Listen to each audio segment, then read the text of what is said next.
Abdoulaye Fofana et Martin Parfait Aimé Koussoumavungu étaient très liés. Ils avaient une relation privilégiée. Deux homologues au service de leurs États respectifs qui, après avoir reçu les instructions des premiers ministres Anatole Koliné Makosso du Congo et Patrick Achi de Côte d'Ivoire, s'étaient donné le pari d'exploiter les immenses ressources en mer dont disposent ces deux pays dans un cadre sécurisé et sain. Il y a pratiquement 6 mois, jour pour jour, j'étais ici, accompagné de mon homologue, monsieur le ministre Martin Parfait Aimé Koussoumavungu, et nous étions venus prendre les bénédictions du Premier ministre, président du comité interministériel de l'action de l'État en mer et dans les eaux continentales, pour la mise en place d'un partenariat entre nos deux pays et nos deux structures surtout. Cette bénédiction, nous l'avions eue. Par la suite, monsieur le ministre Martin Parfait Aimé est venu en Côte d'Ivoire à mon invitation pour sceller ce partenariat, et à l'occasion, il avait été également reçu par son Excellence monsieur Patrick Achi, Premier ministre de la République de Côte d'Ivoire, président du comité interministériel de l'action de l'État en mer.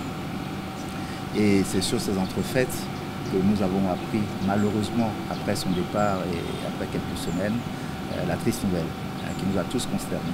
Pour nous, c'était un ami cher. Pour la Côte d'Ivoire, c'était un frère. Et j'ai donc reçu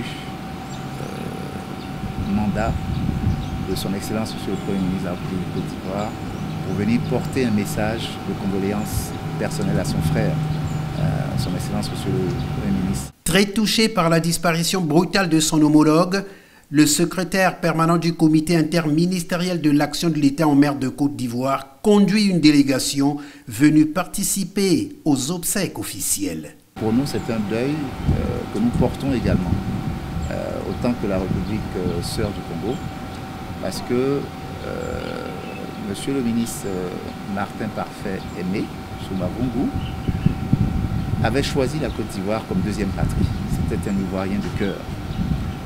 Et comme je le disais tout à l'heure à son Excellence, il a commencé son premier stage en Côte d'Ivoire et il a fini sa dernière mission professionnelle en Côte d'Ivoire.